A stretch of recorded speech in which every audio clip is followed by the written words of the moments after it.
Hello students, welcome to my channel. Today I am introducing class 8 science chapter first and the chapter name is crop production and management. तो basically आप लोगों को नाम से ही नज़र आ रहा होगा कि इसमें क्या है, क्रॉप के प्रोडक्शन के बारे में पढ़ेंगे हम कि एक जब क्रॉप उगती है तो सबसे छोटी क्या चीज़ होती है उसकी सीड। तो सीड से लेकर एक प्रॉपर प्लांट होने तक का प्रोसेस जो होता है उसमें इसमें हम ये पढ़ेंगे और उसकी मैनेजमेंट के बारे में कि जब हमारी प्लांट ग्रो हो गया तो उसको हम हार्वेस्ट करके उसको स्टोर कैसे करेंगे, उसकी चीज़ें कैसे मैनेज करेंगे। चलो फिर स्टार्ट करते हैं। तो सबसे पहले हमें इसमें क्या पता होना चाहिए, हमें पता होना चाहिए कि क्रॉप क्या होता है। Crop is a group of plants grown or cultivated for the consumption and satisfaction of human beings. Crop एक ग्रुप ऑफ प्लांट्स है। क्रॉप क्या होता है? ग्रुप ऑफ प्लांट्स होता है जो हम ग्रो करते हैं और कल्टीवेट करते हैं हमारी अपनी नीड के अकॉर्डिंग, हमारी कंजप्शन के लिए। ठीक है, अब हमने एक रूम जितने एरिया में भी अगर प्लांट ग्रो करते हैं, ठीक है, वो सेम टाइप का अगर प्लांट है तो उसको हम क्या बोलेंगे कि हमने क्रॉपिंग की है। क्या करी है हमने? क्रॉपिंग करी है। तो हमारा ये होता है क्रॉप। एक और टर्म होती है एग्रीकल्चर। बच्चे बेसिकली कंफ्यूज रहते हैं कि क्रॉप और एग्रीकल्चर में डिफरेंस क्या है। तो क्रॉप और एग्रीकल्चर में सिर्फ इतना सा डिफरेंस है कि क्रॉप में सिर्फ और सिर्फ हमारा ग्रुप ऑफ प्लांट्स आता है, वेयर एज एग्रीकल्चर में हमारा रेयरिंग ऑफ एनिमल्स भी इंक्लूड हो जाता है। रेयरिंग ऑफ एनिमल्स मतलब एनिमल्स का पालन पोषण करना, वो हम अपने नीड्स को सेटिस्फाई करने के लिए इसमें करते हैं। एग्रीकल्चर में भी हमें प्लांट्स को ग्रो करने के लिए एनिमल्स की जरूरत होती है, उनके हम हेल्प लेते हैं डिफरेंट डिफरेंट प्रोसेसेस करवाने के लिए। हमें अपने फूड के लिए भी एनिमल की जरूरत होती है। तो ये सब चीजें हमारी एग्रीकल्चर में इंक्लूड हो जाती है। अब आगे बढ़ते हैं। आगे क्या है हमारा? Type of crops. Type of crops क्या होती हैं? हम दो टाइप की क्रॉप पढ़ेंगे, एक रबी क्रॉप एंड एक खरीफ क्रॉप। इन दोनों में मेन डिफरेंस इतना सा ही है बस कि जो इनका हार्वेस्टिंग का टाइम है, मतलब इनके कटाई का टाइम और इनको उगाने का टाइम, वो दोनों में डिफरेंस होता है। देखिए क्या होता है, जो हमारी रबी क्रॉप है वो प्लांट कब होती है? नवंबर में। वेयर एज जो हमारी खरीफ क्रॉप है वो कब प्लांट होती है? जून में। उसके बाद हमारी रबी क्रॉप हार्वेस्ट कब की जाती है? अप्रैल में। उसकी कटाई होती है अप्रैल में। और खरीफ क्रॉप की कटाई कब होती है? अक्टूबर में। इसके बेसिक एग्जांपल्स लेते हैं। तो हमारे रबी क्रॉप का एग्जाम्पल क्या है? वीट, पी, ग्राम, मस्टर्ड। ये हमारे तीन चार बेसिक एग्जाम्पल्स हैं जो हम रबी क्रॉप में इंक्लूड करते हैं कि ये जो प्लांट्स हैं ये हम प्लांट करते हैं नवंबर में और उनकी कटाई कब करते हैं? अप्रैल में। Whereas in kharif crop जो प्लांट्स हैं वो कौन से हैं? राइस, ज्वार, मेज, कॉटन। ये सारे प्लांट ऐसे हैं जिनको हम जून में उगाते हैं और हार्वेस्ट कब करते हैं? अक्टूबर में। टीचर बेसिकली डायरेक्ट क्वेश्चन पूछती है कि what is the difference between rabi crop and kharif crop. आप लोगों को ये तीनों पॉइंट्स लिखने हैं और उसके बाद आपको फुल मार्क्स मिल जाएंगे। तो आगे बढ़ते हैं। अब नेक्स्ट टॉपिक है हमारा एग्रीकल्चर प्रैक्टिसेस। एग्रीकल्चर प्रैक्टिसेस नाम से ही पता चल रहा है आपको कि इसमें हम क्या पढ़ेंगे कि हमारा जो एग्रीकल्चर है उसमें कौन से डिफरेंट स्टेप्स हैं जिसकी वजह से एग्रीकल्चर किया जाता है, उसकी कौन सी ऐसी प्रैक्टिसेस हैं, कौन सी ऐसी एक्सरसाइजेज हैं जो हम करते हैं जिससे हमारा एग्रीकल्चर हो जाता है। ठीक है, so let's start. The activities undertaken by the farmers to maintain the supply of food। हमारा सप्लाई ऑफ फूड को मेंटेन करने के लिए तो जो फार्मर्स एक्टिविटीज करते हैं उसको हम क्या बोलते हैं? Agriculture practices. इसमें भी टीचर डायरेक्ट क्वेश्चन पूछती है कि आपको स्टेप्स लिखने हैं एग्रीकल्चर प्रैक्टिसेस के। ठीक है, तो अब हम पढ़ते हैं क्या स्टेप्स हैं वो। सबसे पहले फर्स्ट स्टेप है हमारा प्रिपरेशन ऑफ सॉइल। हम सॉइल को प्रिपेयर करते हैं क्रॉप को उगाने के लिए। ठीक है, उसके बाद है हमारा सोइंग। सोइंग मतलब हम सीड डालते हैं सॉइल के अंदर ताकि हमारी सोइंग करना मतलब सिंपली सीड डालना। ठीक है, उसके बाद है एडिंग मेन्योर एंड फर्टिलाइजर्स। हम सॉइल के अंदर मेन्योर और फर्टिलाइजर्स को ऐड करते हैं। आप लोगों ने खाद का नाम सुना होगा, तो मेन्योर और फर्टिलाइजर हमारे बेसिकली खाद ही होते हैं जिनको हम ऐड करते हैं सॉइल के अंदर ताकि जो हमारी क्रॉप है वो अच्छी होगी। उसके बाद हम करते हैं इरिगेशन। इरिगेशन होता है हमारा, हमने क्रॉप को वाटर सप्लाई दिया कि हमारा क्रॉप अच्छे से उगे, उसको पानी तो चाहिए होता है ना क्रॉप को, तो उस स्टेप को हम क्या बोलते हैं? इरिगेशन। फिफ्थ स्टेप है हमारा वीडिंग। वीडिंग क्या होता है? हमारे जो अनवांटेड प्लांट्स होते हैं उन्हें हम बोलते हैं वीड्स। अनवांटेड प्लांट्स जो हमें प्लांट्स नहीं चाहिए, जो बेमतलब में घास फूस उग जाती हैं, उनको हम वीड्स बोलते हैं। तो उन्हें रिमूव करना का जो प्रोसेस होता है उसको हम बोलते हैं वीडिंग। तो हमें वीडिंग करनी पड़ती है ताकि जो हमारा प्लांट है, क्रॉप है, वो अच्छी ग्रो हो सके। अदरवाइज जो हमारे अनवांटेड प्लांट्स है वही सारा न्यूट्रिशन ले लेंगे। उसके बाद आता है हार्वेस्टिंग। हार्वेस्टिंग का मतलब होता है कि जब प्लांट ग्रो हो गया, प्रॉपर प्लांट मैच्योर हो गया, तो हमें क्या करना पड़ेगा? उसको हार्वेस्ट करना पड़ेगा, उसकी कटाई करनी पड़ेगी। तो उस स्टेप का नाम होता है हार्वेस्टिंग। ये स्टेप होने के बाद जब हमारा प्लांट, हमें मेन मटेरियल मिल गया तो हम उसको स्टोर करेंगे, तो उस स्टेप का नाम क्या होता है? स्टोरेज। तो ये हमारे बेसिक स्टेप है एग्रीकल्चर प्रैक्टिसेस के। चलो अब इनको डीप में पढ़ते हैं। First step is preparation of soil. Soil को हम प्रिपेयर किस चीज से करते हैं? ठीक है, ये जो हमारा इंस्ट्रूमेंट है इसको हम बोलते हैं प्लो। या तो हम इस इंस्ट्रूमेंट को बुलॉक्स के पीछे बांध देते हैं। बुलॉक्स ऐसे होते हैं, उनको बांध देते हैं। देखिए दिखाती हूँ मैं भी। ये देखिए, ये बुलॉक्स है हमारे, इनके बांध दिया गया। अब ये सॉइल को खोदते हुए चले जाएंगे, ये आगे बढ़ते रहेंगे और पीछे सॉइल खोदती रहेगी। प्लोइंग होता क्या है? Ploughing is a process of loosening and digging of soil using a plough. ये प्लो दिखाया मैंने, इसकी हेल्प से हमारी जो सॉइल होती है उसको हम लूज कर देते हैं और उसको डिगिंग मतलब खोद देते हैं, ताकि हम उसके अंदर सीड डाल सकें। ठीक है, ये देखो। इसके अलावा हमारे पास अब बड़ी बड़ी मशीन्स भी आ गई हैं जो इसको काम को इजी कर देती हैं, जल्दी भी कर देती है। ठीक है, इसमें इतना सारा एरिया एक साथ कवर हो रहा है और ये सारी चीज क्या होती जा रही है? डिगिंग करते जा रहे हैं फील्ड की, इसको लूज करते जा रहे हैं सॉइल को। अब हमारी जो फ्लोइंग है वो इंपॉर्टेंट क्यों है? First point, improves air circulation, hence helping roots to respire easily।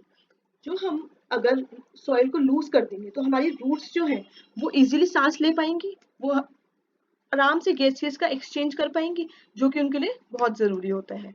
Second point है enhances water retaining capacity in the soil. जो हमारी वाटर को होल्ड करने की कैपेसिटी होती है, वाटर को रिटेन करने की कैपेसिटी होती है, वो बढ़ जाती है। ठीक है, उसके बाद क्या है? Gets penetrated through root deeply in the soil. जो रूट्स हमारी बड़ी बड़ी होती है, लाइक गाजर, मूली, कैरेट, रेडिश, नाम सुना है ना? तो इन लोग, ये जो प्लांट्स होते हैं इनकी रूट्स बहुत बड़ी होती है, तो उनको अंदर तक जाने के लिए स्पेस मिलता है अगर हम उसको ढंग से प्लोइंग कर रखी हो तो। उसके बाद क्या है? Enables uprooting of weed in the soil which helps it to hold firmly। जो हमारी वीड्स होते हैं, अब अनवांटेड जो सीड पड़ी होती है वो इस चीज के दौरान हट जाती है, रिमूव हो जाती है। ठीक है, उससे क्या होता है कि हमारे जो अनवांटेड प्लांट्स है, वीड्स है, वो उतने सॉइल में नहीं उगते। Helps the soil to mix well with fertilisers. हमारे सॉइल जब लूज हो गई है, डिग हो गई है, तो हमारे जो फर्टिलाइजर है वो इजीली मिक्स हो पाएंगे और जो हमारी क्रॉप होगी वो बेस्ट क्रॉप होगी। उसके बाद क्या होता है? हमें जब हमारे वो कर देते हैं, हम प्लोइंग कर देते हैं, तो हमारी सॉइल को लेवलिंग की जरूरत होती है, ताकि हम बिग लम्प्स जो होते हैं सॉइल के अंदर, बड़ी बड़ी मोटी मोटी गांठें बन जाती हैं मिट्टी की, ठीक है, वो फूटती नहीं है या पत्थर है, उन्हें रिमूव करने के लिए हम लेवलिंग करते हैं। ठीक है, the process of levelling is done with the help of wooden planks. हम वुडन प्लैंक्स की हेल्प लेते हैं। इस पिक्चर में आप देख रहे हैं वुडन प्लैंक्स लगे हुए हैं। ठीक है, पुल्ड बाय बुल्डॉग्स, या तो हम बुल्डॉग्स का यूज करते हैं, वरना आजकल तो मशीन इतनी आ गई है कि हम ये सब चीजें, पुरानी थी कि हम बुल्डॉग्स का यूज करते थे, ये सब करते थे, बट अब मशीन्स का यूज करते हैं बेसिकली, ताकि हम जो हमारे बिग लम्प्स है सॉइल के अंदर उसको रिमूव कर सके। उसके बाद हमारी जो सॉइल होती है, फील्ड होती है, वो प्रॉपर रेडी हो जाती है उसकी सेकंड स्टेप के लिए। वो क्या है हमारा? Sowing of seeds. Sowing of seeds का मतलब क्या होता है? कि हम सॉइल को इंट्रोड्यूस करवाते हैं उसकी सीड से। जो सीड होती है वो इंट्रोडक्शन देती है कि हाँ मैं आ गई हूँ। ठीक है, सीड को हम डालते हैं सॉइल के अंदर। क्या होता है? ये देखिए, ये सीड डल रही है सॉइल के अंदर। क्या है? Sowing is the process of introducing the seed into the soil. Sowing एक ऐसा प्रोसेस है जिसमें हम इंट्रोड्यूस कराते हैं सीड को सॉइल में। Before sowing farmers select good seeds to obtain good crop. आप लोगों ने सुना होगा, जितना गुड़ डालोगे उतना मीठा होगा। अगर आप चाय में जितना चीनी डालोगे उतनी मीठी चाय बनेगी, तो ऐसे ही जितनी अच्छे सीड्स होंगी उतना ही अच्छी हमारी क्रॉप होगी।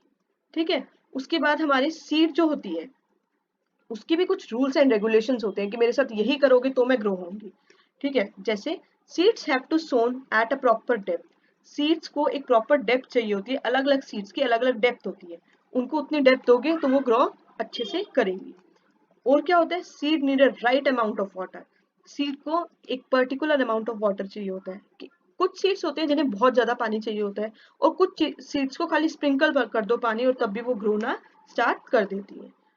ठीक है, उसके बाद क्या है? Seed also need atmospheric air.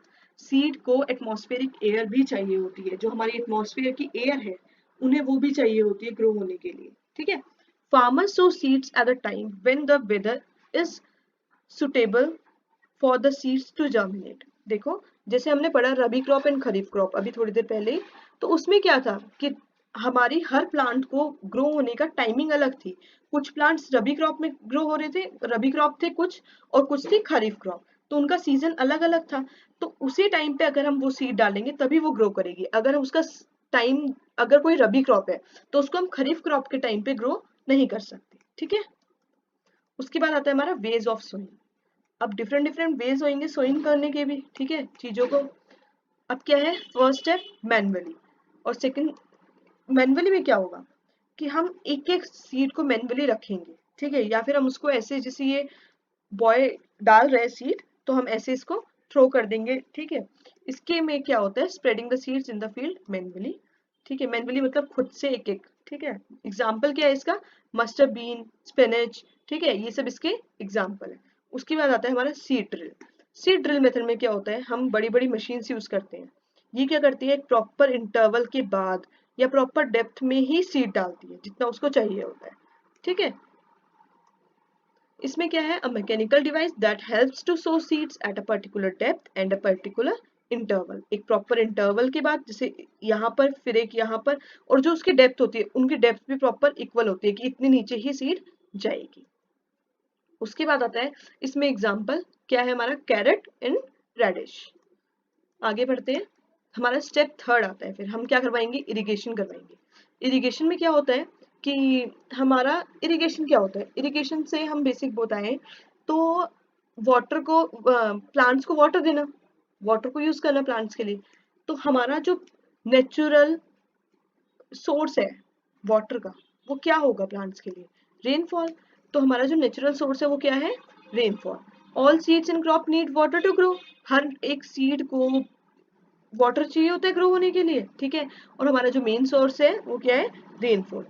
But जो हमारा इरिगेशन है वो क्या होता है, इरिगेशन एक ऐसा प्रोसेस है जिसमें हम आर्टिफिशियली, मतलब कि नकली तरीके से पानी देते हैं उन्हें, सीड्स को, क्रॉप को पागल बनाते हैं कि लो तुम्हें पानी मिल रहा है ना, उन्हें तो रेनफॉल का पानी ही चाहिए, बट हम अपना आर्टिफिशियल पानी देते हैं कि अब आप ग्रो करो, ठीक है। इसमें क्या होता है, डिफरेंट डिफरेंट सोर्सेज होते हैं वाटर के जो हम इरिगेशन के लिए यूज करते हैं आर्टिफिशियली। वो हो गए हमारे wells, canals, pond, lakes, dam etcetera. अब देखो, ये जो हमारी राइट साइड को इमेज है, ये वाली इमेज क्या है, हमारी कैनल है। गांव में जो बच्चे रहते हैं उन्हें कैनल में यूजुअली वो खेलने चले जाते हैं, आराम से देखते हैं, उन्हें पता होता है कि कैनल क्या होती है। ये हमारा पॉन्ड है, ठीक। ये जो लेफ्ट साइड में इमेज है ये हमारी क्या है, डैम्स है। तो ये डिफरेंट डिफरेंट हमारे वाटर के सोर्सेज हैं जो हम यूज करते हैं। इसके बाद आता है हमारा मेथड्स ऑफ इरिगेशन। अब डिफरेंट मेथड्स होंगे इरिगेशन के। इरिगेशन करने के लिए भी हमें डिफरेंट डिफरेंट मेथड्स चाहिए होते हैं। एक होता है ट्रेडिशनल मेथड और एक होता है मॉडर्न मेथड। अभी ट्रेडिशनल मेथड देखते हैं, उसमें दो मेथड्स होते हैं, कौन कौन से, पुली सिस्टम एंड राहत सिस्टम, ठीक है। पुली सिस्टम में क्या होता है, pulley system is the most used method to lift water from wells. हम जब कुएं में से पानी लेते हैं तो उसको हम क्या बोल देते हैं कि ये पुली सिस्टम है, पुल कर रहे हैं हम पानी को कुएं में से, तो ये क्या, इसका नाम क्या डाल दिया हमने, पुली सिस्टम। और एक होता है राहत सिस्टम, राहत से हमें राहत मिली थी, कैसे, हमने क्या किया, हमने इसमें एनिमल्स का यूज किया।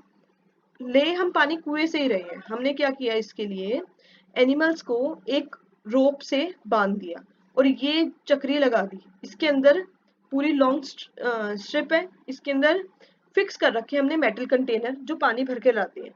हमारे जो एनिमल्स होते हैं वो राउंड राउंड चक्कर लगाते हैं, तो ये भी राउंड राउंड घूमती है, तो पानी इसमें भर भर के आ जाता है और हम उस पानी को ले लेते हैं और अपनी क्रॉप के लिए यूज कर लेते हैं, ठीक है। इससे हमें क्या मिल गई, राहत, राहत सिस्टम में से हमें राहत मिल गई।